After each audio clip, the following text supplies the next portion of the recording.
Olá pessoal, professor Felipe na área, tudo bem?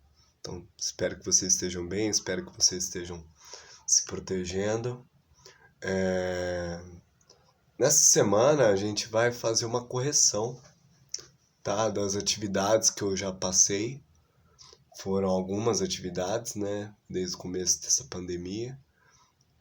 Tá meio escuro aqui, mas acho que dá, né? Então, e o que acontece? A gente vai aos pouquinhos, né? Tentando fazer uma revisãozinha, né, com base nas atividades. E a gente aproveita e já faz a correção. É importante que vocês tenham essas atividades no caderno, tá?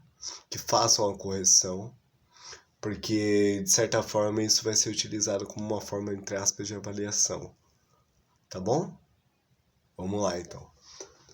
No dia 11/5, acho. 11 do. 11 do. Deixa eu ver. 11/5. Não, dia 4/5. No dia 4/5 a gente fez uma. Isso mesmo. No dia 4/5 a gente fez uma aula sobre o Império Bizantino. O que é o Império Bizantino? O Império Bizantino, que nem eu tinha falado para vocês anteriormente, o Império Romano ele era dividido em Império Romano do Ocidente e o Império Romano do Oriente. O Império Romano do Oriente ele ficou conhecido como Império Bizantino, tá? E aí o que acontece? Esse Império Bizantino ele tinha como a sua sede, digamos assim, a sua capital, a cidade de Constantinopla. E o que acontece? A cidade de Constantinopla, por uh, ela ficar entre a Ásia e a Europa, ela recebia rotas comerciais de todos esses locais, né? Então o que acontece? O...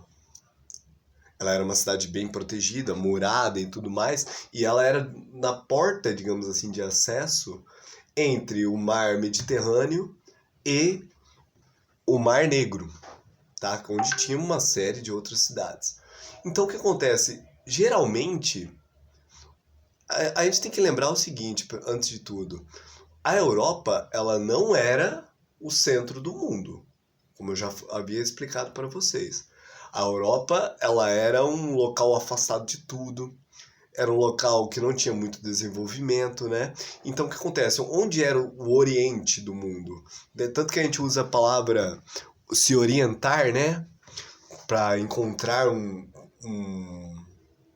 caminho, né? Por quê? Porque, na verdade, as pessoas mediam naquela época a localização delas através do Oriente, né? O Oriente que era a parte mais importante, né? E o que acontece? O centro do mundo era a Ásia, principalmente reinos como a Índia e como a China, né? Então a Índia e a China não tinham interesse nenhum em ir até a Europa, né? Na verdade, os produtos que ela tinha que vender geralmente eram passados ali, passava pela Pérsia, passava pelo Oriente Médio e o final dessa rota era justamente onde? Constantinopla, do Império Bizantino, né? O Império Bizantino já era forte, ele era um império grande, né? E o que acontece? O Império Bizantino, ele começa a, a receber essas mercadorias vindas do Oriente. E o que acontece? Quando se tem um renascimento comercial no final da Idade Média, né, na segunda metade da Idade Média, por quê? Na Idade Média, como eu já falei para vocês, a Idade Média, como a gente conhece, fala da Europa Ocidental, né? A gente desconsidera todo o outro porque aí a gente chama por outros termos, né? O que acontece? Na Europa Ocidental estava rolando o feudalismo, né? E o que acontece? O feudalismo é tudo restrito, não existe comércio entre as áreas, né? Principalmente na região da França, de onde hoje é Portugal e Espanha. Mas tudo bem. O que acontece? Depois de um tempo, principalmente após as cruzadas, né, que foi uma guerra entre cristãos e árabes pela conquista da cidade de Jerusalém, né? Que tanto cristãos quanto árabes consideravam, os muçulmanos no caso, né? Consideravam essa região uma região sagrada, né? E, e o que acontece? Após isso, se tem um retorno, digamos assim, às atividades comerciais, né? Um aumento na Europa Ocidental da atividade comercial. Então, o que acontece? Como o feudalismo já estava começando a entrar em crise, muitas pessoas já não acreditavam mais que o feudo estava funcionando. Por quê? Lembra que eu falei para vocês no começo do ano que o feudalismo ele era baseado no sistema de suzerania e vassalagem. O suzerano ele oferecia terras de proteção e o vassalo oferecia a sua honra, né? A sua obediência, né? O que acontece? Conforme a população da Europa aumenta, vai começar a ter, digamos, dentro dos feudos, um problema. Qual que era esse problema? O problema era que... Nossa, deu uma bugada aqui. Vamos lá, vamos voltar. O problema era que os feudos estavam ficando cada vez mais cheios, né? E não tinha como os suzeranos aceitarem mais vassalos. Então o que acontece? A galera tava ficando sem terra e sem proteção, né? Já que quem garantia a terra e a proteção era o suzerano. E o vassalo ficou meio que... E agora? O que eu vou ter? E aí acontece, eles começaram a sair de novo do campo, né? Já que isso tudo acontecia no campo, o feudo era uma área rural. E foi para onde? Foram para as cidades de novo. Só que a cidade, como eu já expliquei para vocês, a cidade ela não produz todas as coisas que ela precisa para se sustentar, né? E se ela não produz, ela tem que comprar de algum lugar. Que lugar seria esse? Outras cidades que produzem os produtos que têm essa necessidade. E onde que era o local onde tinha, digamos assim, a grande circulação de produtos como tecidos e outras coisas? No Oriente, tá? E qual que era a ligação mais próxima da Europa com o Oriente? É aí que entra a importância de Constantinopla, tá? Porque Constantinopla ela ficava no meio do caminho, né? Se vocês olharem os mapas do arquivo que eu mandei para vocês, vocês vão ver lá. Então o que acontece? As rotas do Oriente vinham e se encontravam em Constantinopla. As rotas do Ocidente, né? E se encontravam em Constantinopla. Então Constantinopla virou uma gigantesca cidade comercial, né? E aí o que acontece? Óbvio, tem a cobrança de impostos, a cidade começa a ficar cada vez mais e mais e mais e mais e mais rica, né? Tanto é que, tipo, nesse momento, né, Roma, que era uma cidade importante da Europa Ocidental, não é tão importante, por exemplo, quanto própria Constantinopla. Constantinopla, ela tinha, digamos assim, uma população de 500 mil habitantes, né? Enquanto Roma, nesse período, tinha 50 mil habitantes, ou seja, Constantinopla era 10 vezes maior, né? Isso é um ponto. Segundo ponto, você tem também a questão de que Constantinopla, por ficar ali próxima aonde antigamente era a Grécia, né? Constantinopla, ela, digamos assim, bebe um pouco de várias culturas, né? Apesar de Constantinopla ser cristão também. Só que o cristianismo em Constantinopla, ele ganha uma outra dimensão, tá? Por quê? Porque quando surgiu o cristianismo, lá no século III, mais ou menos, quando ele estava começando a criar corpo, né? Pô, professor, mas o cristianismo surgiu quando Jesus nasceu? Não surgiu. Porque o cristianismo ele precisa se desenvolver, precisa de ter fiéis, precisa de ter tudo isso, né? Isso leva um tempo, né? Não é da noite pro dia que as pessoas se convertem, né? Então, o que vai acontecer? Vai acontecer uma mudança entre o cristianismo de Constantinopla para o cristianismo da Europa Ocidental, tá? O Império Bizantino, da qual Constantinopla era a capital, ele, ele tem um cristianismo diferente. E diferente como? Diferente no sentido assim, ele não sofreu as influências dos povos bárbaros, né? Por quê? Porque a invasão dos povos bárbaros, os famosos povos germânicos, como eu expliquei lá no comecinho do ano para vocês, ele aconteceu no Ocidente, não aconteceu no Oriente. Então, de certa forma, o cristianismo de Constantinopla, ele é muito mais próximo à ideia original, né? Claro, vai sofrer outras influências, porque tudo sofre influência da cultura em que ele está vivendo, né? E, e aí vai acontecer uma coisa interessante, que é o quê?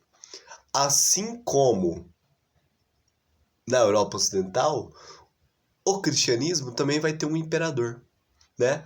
Na Europa Ocidental, o imperador do cristianismo é o Papa, o maior de todos os suzeranos da Europa, né? Na Europa Oriental, no caso, Constantinopla e o Império Bizantino, o imperador, principalmente um cara chamado Justiniano, esse é um cara que vocês têm que gravar, o imperador, ele tem uma postura de imperador político, né? Um cara que comanda, porém, ele também tem a postura de um líder da Igreja Ortodoxa. Que é a Igreja Ortodoxa? A Igreja Ortodoxa, na verdade, é o cristianismo da parte do Império Bizantino, do Bizâncio, tá? Mas vamos lá. Tá dando para entender? Tá tranquilo? Espero que sim. Eu falo demais, vocês já sabem disso. Mas é o molde professor de história, né? Mas vamos lá. Então o que acontece? Vai ter tudo isso aí e o comércio vai começar a renascer, né? O Império Bizantino, então, vai ser muito forte. E aí entra a história do tal do Imperador Justiniano. Porque qual que é a ideia do Justiniano lá no século VI, mais ou menos, 7, por aí? O Justiniano, ele quer retomar toda aquela honra e aquela glória do antigo Império Romano. E aí o que ele faz? Ele começa a invadir, né? Lembra que eu falei para vocês que o Império Romano, ele dava a volta no mar Mediterrâneo inteiro? Ele fazia tipo essa posição, o mar Mediterrâneo tá aqui, né? O Império Romano, ele dava a volta aqui em tudo. Quando foi invadido, vândalos, outros ostrogodos, visigodos, esses caras ocuparam todas essas terras, exceto qual? O Império Bizantino, que estava lá fortão. O que é o Império Bizantino, pessoal? O Império Bizantino é o antigo Império Romano do Oriente, né? Mas vamos lá, o que acontece? O Justiniano, ele pega e fala assim, cara, eu vou fazer um Império Romano de novo. Eu vou retomar toda aquela glória do Império Romano lá que existia. E ele começa a invadir. Ali no norte no norte da África, onde tinha a ocupação dos vândalos, ele ocupa também. E no conteúdo que eu mandei para vocês tem uns mapas lá certinho. Vai dar para vocês verem essa parte que é o Império Bizantino ocupando esses trechos, né? O que vai acontecer? Isso foi antes das cruzadas, tá, pessoal? Eu voltei no tempo um pouquinho. Voltei no tempo. Beleza. Então, o que acontece? O Justiniano, ele começa a ocupar essas partes, né? E aí vai renascendo o comércio também, que vai ficar para a próxima aula, né? Próxima revisão, na verdade. Isso aqui, tudo que eu tô passando para vocês é uma revisão, porque em tese eu já passei essa aula no arquivinho, tá? Tô aqui com as aulas abertas aqui, tá? Tá tranquilo por enquanto? Espero que sim. Mas vamos lá. Então, o que acontece? Vai rolar, então, essa tentativa. Só que com o tempo e com as cruzadas, o Justiniano, ele começa a perder essas terras e o Império Bizantino volta a ficar ali fechadinho no seu mundinho, tá? É um império grande. É um império, né? O que é importante, porque na Europa feudal não existiam impérios praticamente mais, né? Era tudo dividido, de poder era tudo dividido, cada senhor feudal tomava conta do seu feudo. Mas é isso, tá? Império Bizantino, então qual que é a importância dele? Ele ficava no meio do Ocidente com o Oriente, era um ponto de rotas comerciais importantíssimas, né? E além disso, ele foi um império muito forte, muito poderoso naquele período, certo? Beleza? Vamos para as correções então. As atividades aqui da página. Não sei se tem a numeração da página, deixa eu ver. Não tem a numeração da página. Mas aqueles slides que eu mandei para vocês, tinha aqui, ó. Hora do desafio, né? Lá no finalzinho dos slides que eu mandei no dia. Deixa eu ver aqui. No dia. Tá ficando. Nossa, tá quase no tamanho de uma aula normal, né? O professor de história fala demais.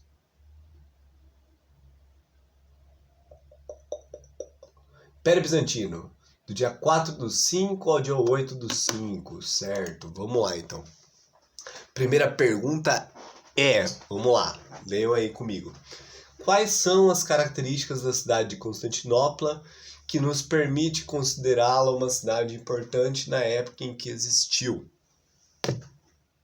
Já expliquei tudo isso, né? Não vou explicar de novo, porque senão vai ficar com 45 minutos essa aula. E não dá, né? Meu celular não aguenta tanto vídeo. Aqui, na 2. Quais elementos do cristianismo invalidaram o culto ao imperador praticado no final do Império Romano? Aí, ó, esse aqui, a gente vai ter que dar uma olhada aqui em cima, ó. Vai ter uma parte do texto que vai falar um pouco antes dos mapas, né? Que vai falar um pouco sobre isso também. Cadê? Deixa eu achar aqui. Espera um pouquinho aí.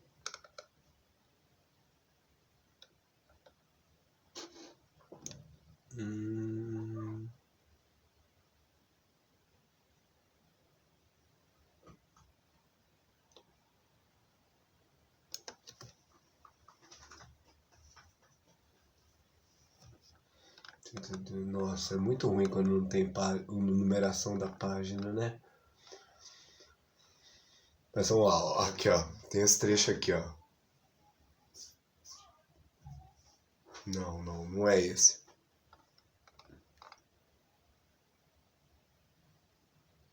Aqui, ó. A igreja de Santa Sofia, construída por Justiniano, representava a importância que o cristianismo passou a ter para a cidade.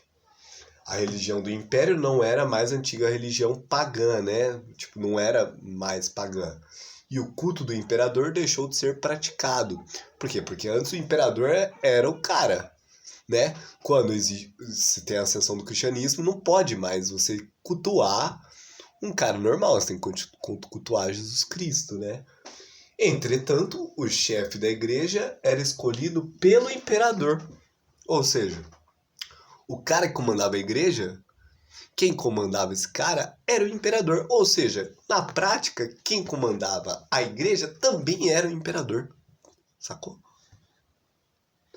Seu título era o de Patriarca de Constantinopla, como ainda é hoje, tá? Em Istambul, a gente tem a sede da Igreja Ortodoxa e esse cara, ele existe. É como se fosse assim, a Igreja Ortodoxa tem o seu próprio Papa, né? Inclusive teve uma cena muito bonita durante, acho que foi por volta do ano 2000, quando o Papa, na época, o Papa João Paulo II, ele vai e se reúne com outro Papa da Igreja Ortodoxa, né? Uma cena bonita de comunhão que a gente está precisando tanto nesses tempos de tanta discórdia, né? A gente está precisando um pouco mais de amizade entre as pessoas, de união, né?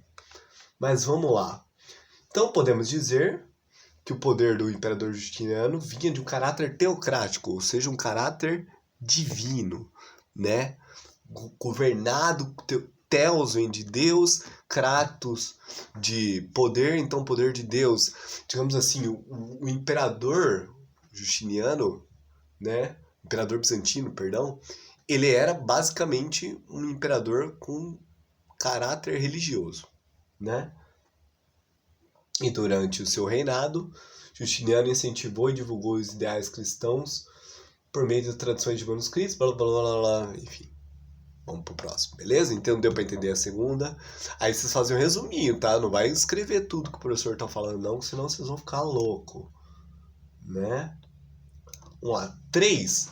Quais práticas imperiais transformaram as práticas das pequenas comunidades cristãs que eram perseguidos pelos romanos?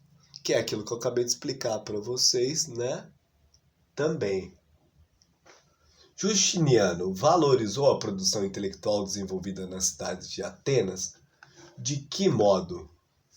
Então, Atenas, né, que, na Grécia, ela tinha bastante influência ali no Império Bizantino, porque, digamos assim, os gregos, meio que os bizantinos, eles são meio que herdeiros dos gregos, né, mais ou menos. E aí, o que acontece? Eles têm várias escolas gregas dentro de Constantinopla, de educação, né, de filosofia, né? Só que acontece, como boa parte desses caras não eram cristãos, né? E aí se tem a ascensão do cristianismo dentro do Império Bizantino, vai rolar o quê? Vai rolar uma exclusão, né? Os caras começam a ficar com medo e vão fugir. Então, respondendo esta pergunta, sim e não, tá? Sim, porque no começo do Império Bizantino existe o apoio, só que aí o Justiniano, né, que é esse imperador que a gente tá falando, ele não aceita porque já tem a influência do cristianismo também, tá bom? Pessoal, 22 minutos de vídeo, né? Fiz esse vídeo também para vocês matar um pouco a saudade de ver um pouco minha cara. Tá? Tô um pouquinho diferente, tô carequinha, barba tá voltando a crescer, tá? Façam a lição no caderno, deixa registradinho, a gente não sabe ainda exatamente como vai ser feita a correção disso, tá? Mas mantenham-se bem protegidos e é isso que mais importa nesse momento, tá bom? Forte abraço. Logo eu vou mandar. Eu acho que durante essa semana dá pra gente fazer assim. Hoje eu fiz a correção, vou mandar esse vídeo para todo mundo, né, nos grupos de WhatsApp. Hoje eu fiz a correção desse conteúdo. Amanhã eu faço a correção do conteúdo sobre, deixa eu ver, cruzadas e renascimento comercial, tá? Que tem muito do que eu falei hoje, tá? Muito do que eu falei já antecipa um pouco do que a gente vai falar amanhã.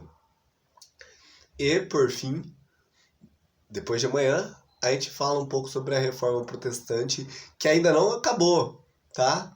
Reforma Protestante a gente ainda vai continuar com outras aulas sobre Reforma Protestante, que isso é importantíssimo, tá? Pra gente entender como surgiram o que hoje a gente chama de igreja evangélica, né? Mas que no resto do mundo aí ninguém chama de evangélico, tá? Beleza? Forte abraço, beijão, até amanhã. Tchau, tchau.